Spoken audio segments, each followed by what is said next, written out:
इससे पूर्व मैंने अव्ययी भाव समास में अव्यय विभक्ति सूत्र को अव्यय से पृथक किया था, तो उससे जो अर्थ प्राप्त हुआ वो मैंने आपके सामने स्पष्ट किया। अब इस सूत्र का दूसरा भाग, जिसको कि हम कहेंगे विभक्त्यर्थादिषु वर्तमानम अव्ययम सुबंतेन सह समस्यते। अब यहाँ पे इसका जो दूसरा भाग है उसमें अव्यय को भी लिया है।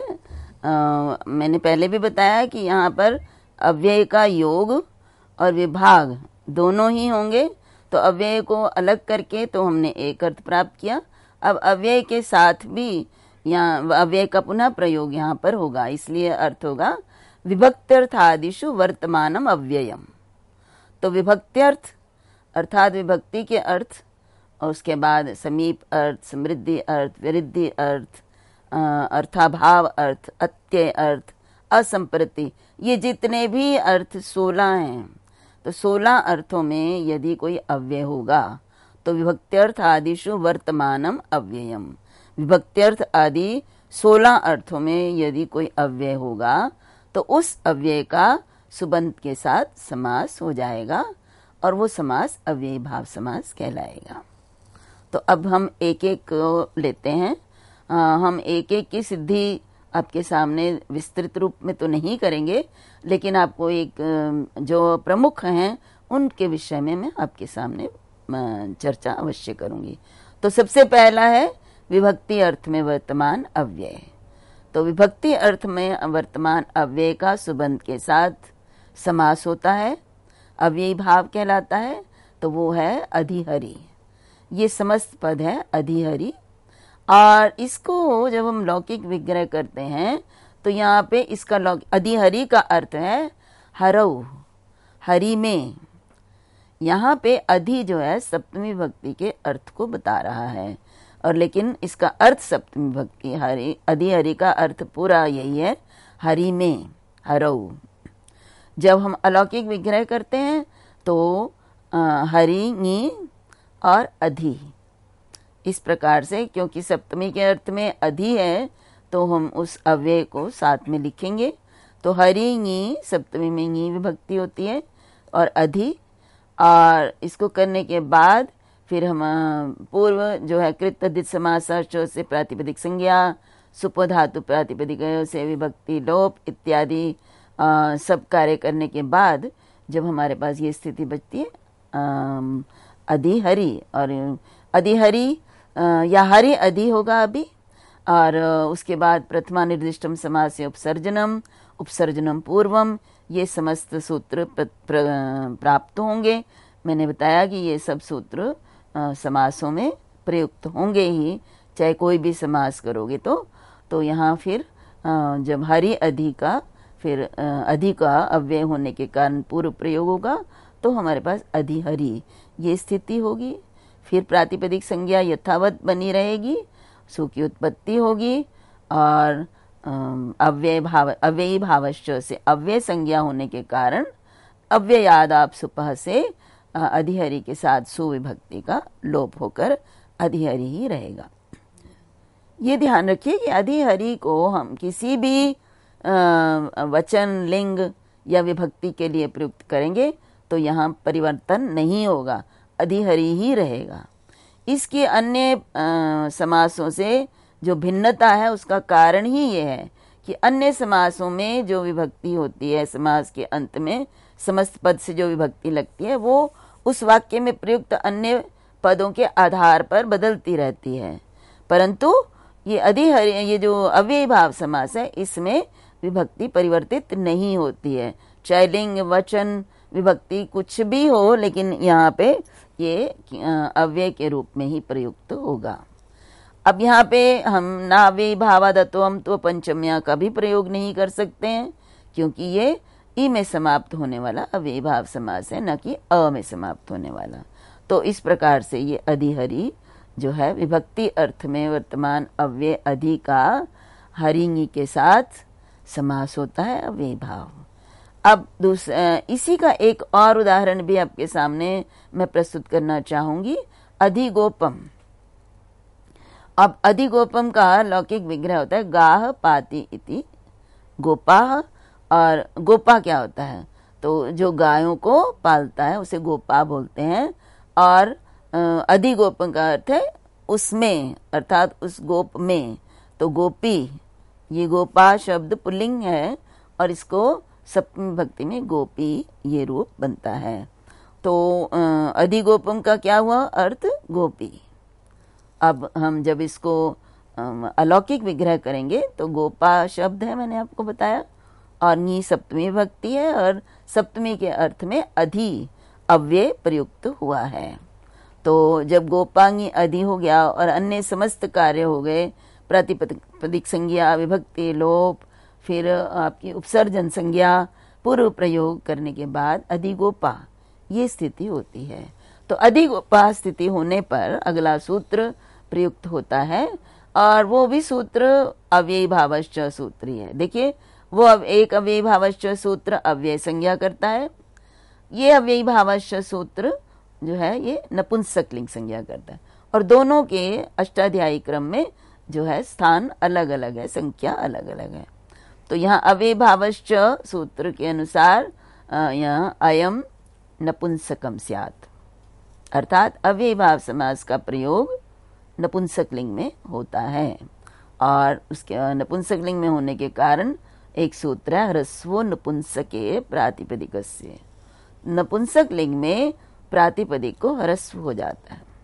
जो प्रातिपदिक नपुंसकलिंग में प्रयुक्त होता है उसको ह्रस्व हो जाता है। तो यहाँ पे देखिए, अधिगोपा ये दीर्घ है, प्रातिपदिक दीर्घ में समाप्त हो रहा है, आ में समाप्त हो रहा है, तो इसको प्रस्तुत सूत्र द्वारा ह्रस्व कर देंगे तो हमारे पास अधिगोप ये स्थिति हो जाएगी।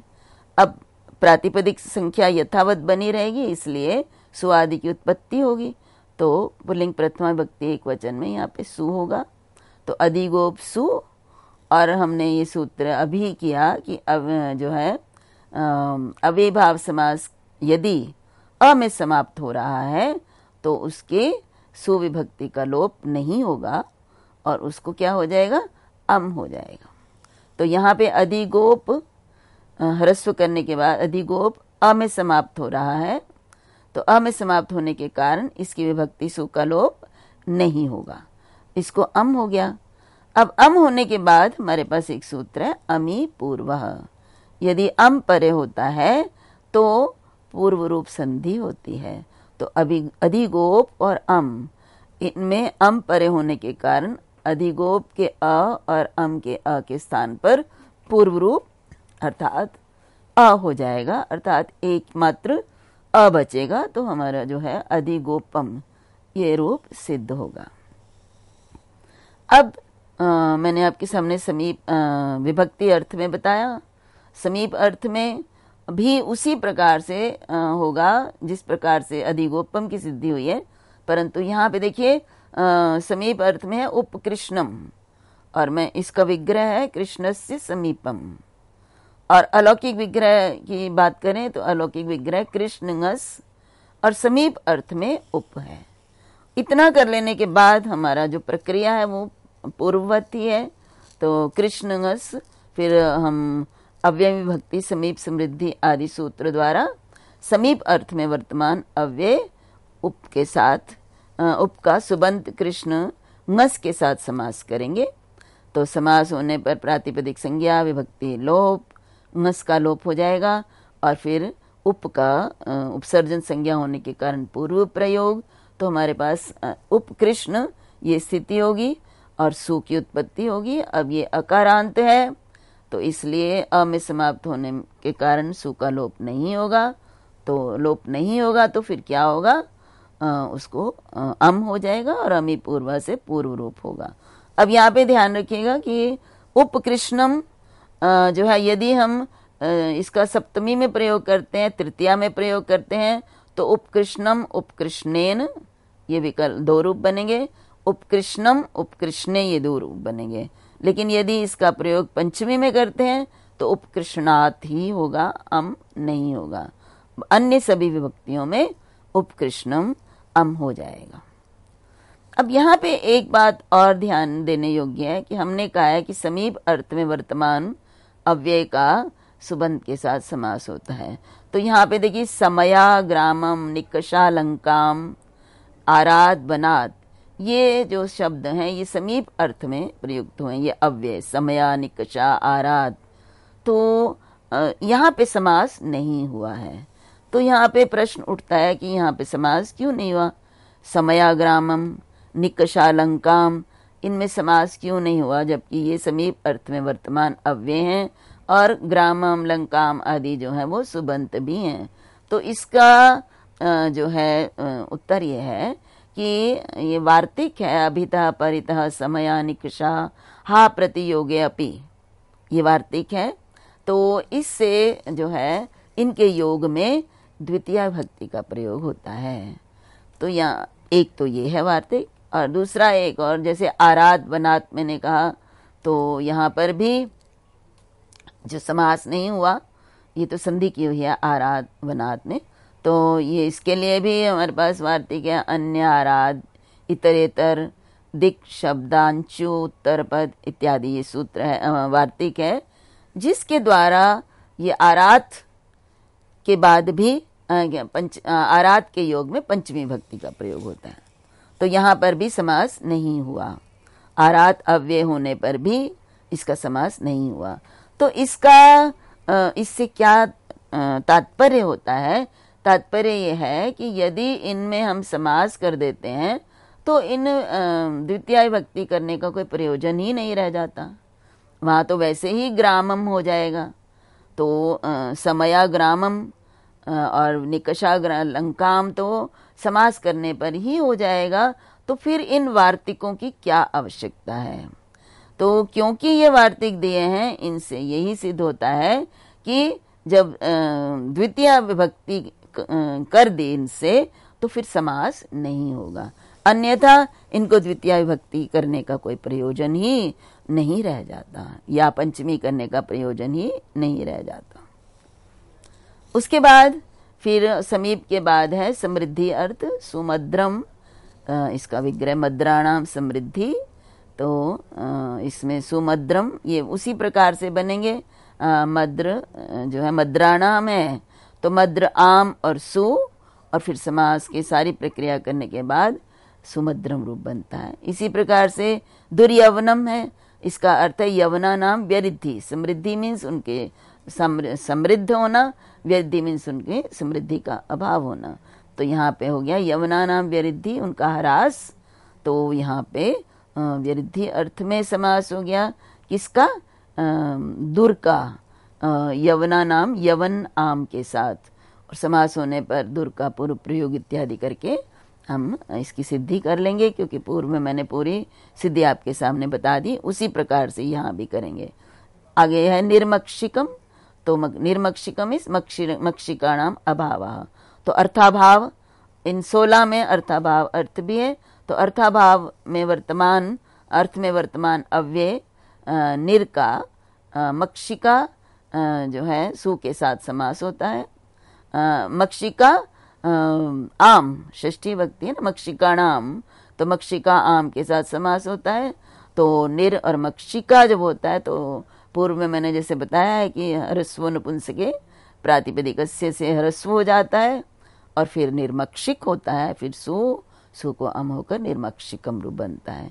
इसी प्रकार से आगे है अतिहिमम, हिमस्य अत्ययः। ये अत्यय अर्थ एक और अर्थ है। तो अत्यय अर्थ में वर्तमान अति अव्यय का हिम जो है इंगस के साथ अव्यय भाव समास होता है, और फिर अतिहिम और सु को अम होता है, तो अतिहिमम रूप सिद्ध होता है। इसी प्रकार से आगे अतिनिद्रम, तो निद्रा संप्रति न युज्यते, तो असंप्रति, संप्रति न युज्यते असंप्रति अर्थ है।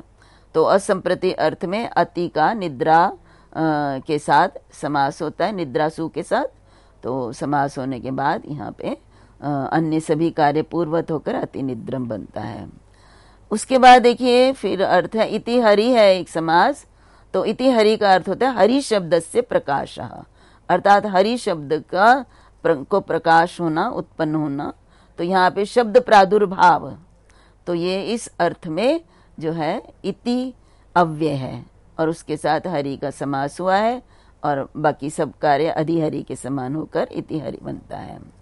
अब यहाँ उसके बाद पश्चात अर्थ है, तो अनु विष्णु का मीन अर्थ है विष्णु हो पश्चात, तो विष्णु पश्चात और फिर यहाँ विष्णु ngस और अनु पश्चात अर्थ में है, तो इनका समास होकर अनु विष्णु रूप बनता है।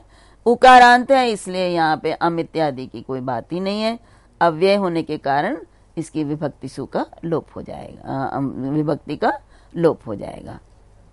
अब यहाँ पे एक बात और है कि ये पश्चात अर्थ में वर्तमान अव्यय अनु है, तो पश्चात अर्थ में पश्चात अव्यय भी होता है, तो क्या यहाँ प्रश्न उठता है कि पश्चात के साथ भी तो हम समास कर सकते हैं पश्चात का, जैसे अनु का किया पश्चात अर्थ में, इसी तरह पश्चात अर्थ में पश्चात अव्यय का भी हम समास कर सकते हैं परंतु सुबंत के साथ, परंतु ऐसा नहीं होता क्योंकि महाभाष्य में पश्चात संस्यते इति भाष्य प्रयोगात पश्चात शब्दस्य तु नायम समासा।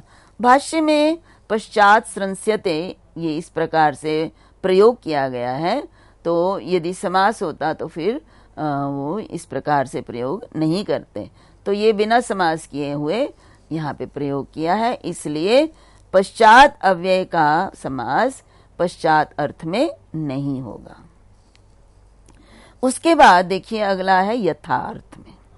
अब यथा जो है उसके 4 अर्थ हैं, वो हैं योग्यता, विप्सा, पदार्थानतिवृत्ति और सादृश्यानि यथार्थानि।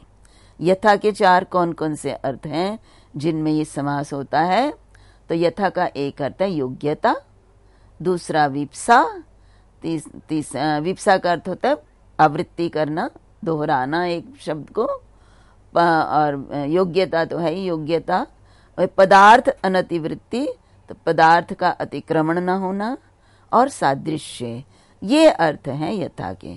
तो इन अर्थों में यथा के इन अर्थों में वर्तमान अव्यय का सुबंत के साथ समास होता है, तो मैं आपके सामने इनमें से एक एक के साथ किस प्रकार से किस अर्थ में समास होता है ये बताती हूँ आपको। तो पहला है अनुरूपम, तो अनुरूपम यहाँ पे रूपस्य योग्यम, यहाँ पे योग्य अर्थ में अव्यय अनु है, इसलिए इसका रूप ngस के साथ योग्यता अर्थ में समास होता है। तो हम ये कहेंगे कि यथा के योग्यता अर्थ में वर्तमान अव्यय अनु का सुबंत रूप ngस के साथ समास होता है, तो अनुरूप बनता है और बाकी समस्त कार्य अम आदेश इत्यादि होकर अनुरूपम सिद्ध होता है। अब यहाँ पे अगला है योग्यता के बाद विप्सा। विप्सा का अर्थ होता है कि किसी एक पद को 2 बार प्रयोग करना, तो जैसे है प्रत्यर्थम।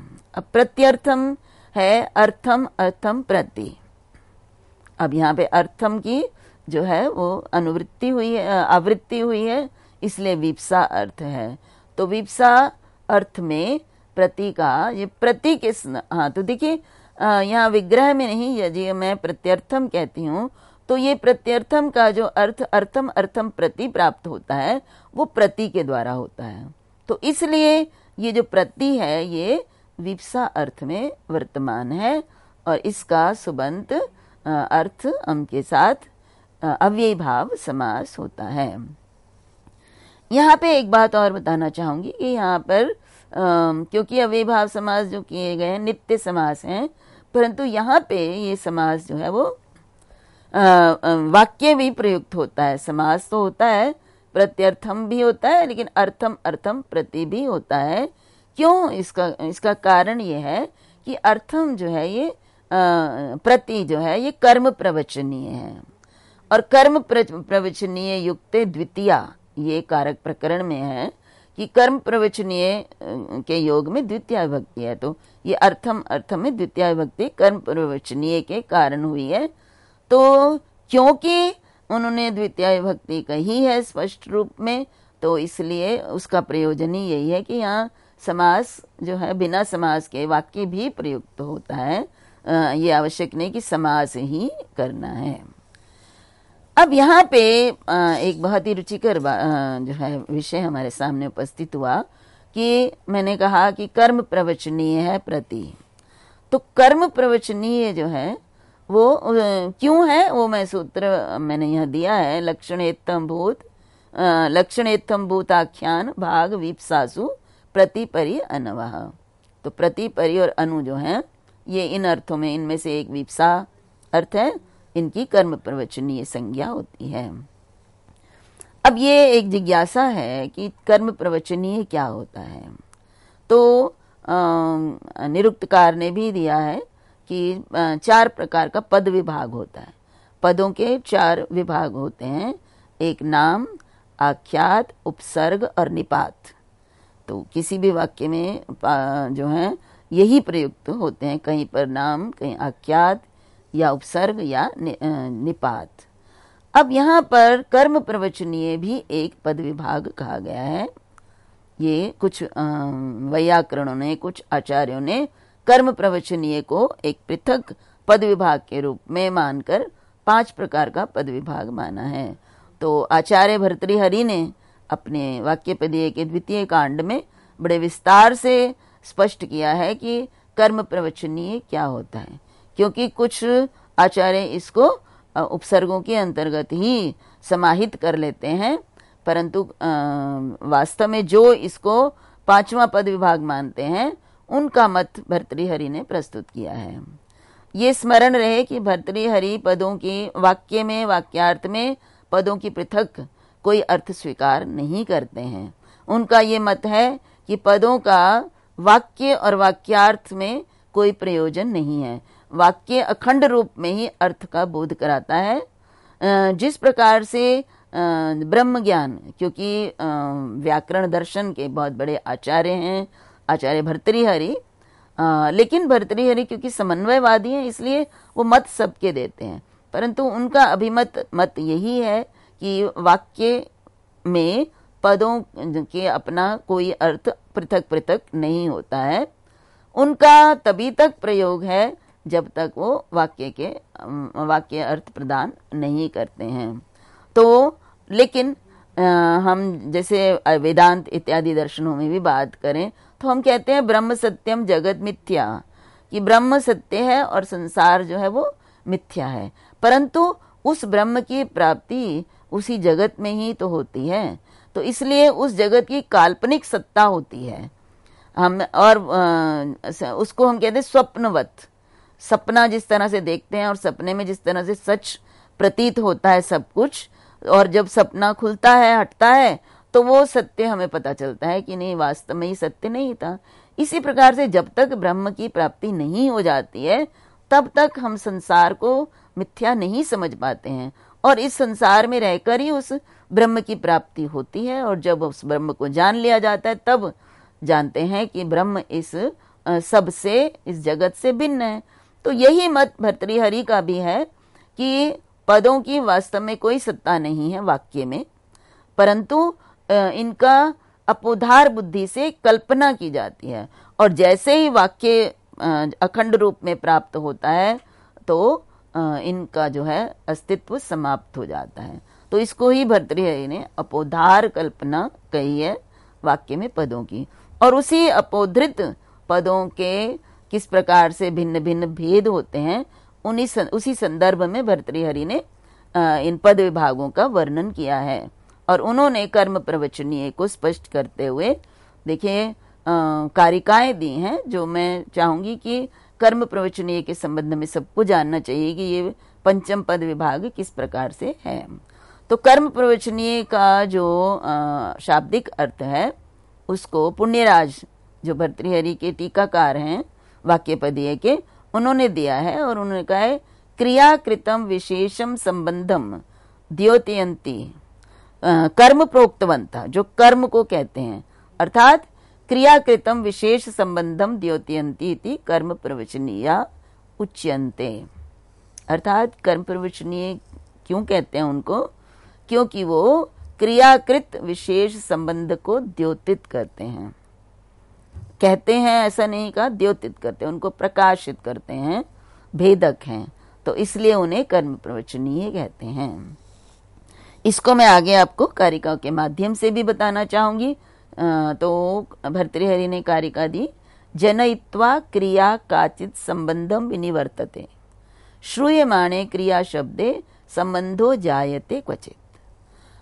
इसका तात्पर्य है कि काचित क्रिया, कोई क्रिया, संबंधम जनयित्वा, संबंध उत्पन्न करने के बाद, विनिवर्तते, निवृत्त हो जाती है। कभी कभी क्रिया जो है संबंध को व्यक्त करके निवृत्त हो जाती है, और श्रूयमाणे क्रिया शब्दे संबंधो जायते क्वचित, और कहीं पर वो क्रिया शब्द सुनाई देता हुआ संबंध उत्पन्न करता है।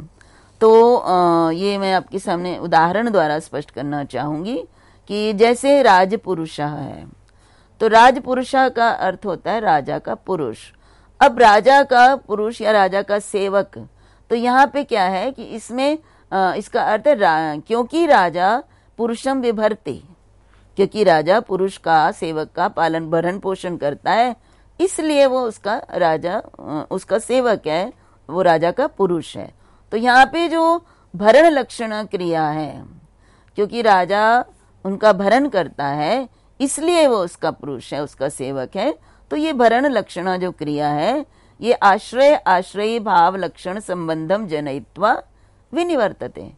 तो ये जो भरण लक्षण क्रिया है, ये आश्रय और आश्रयी, अर्थात आश्रय कौन है? राजा, और आश्रयी कौन है? पुरुष।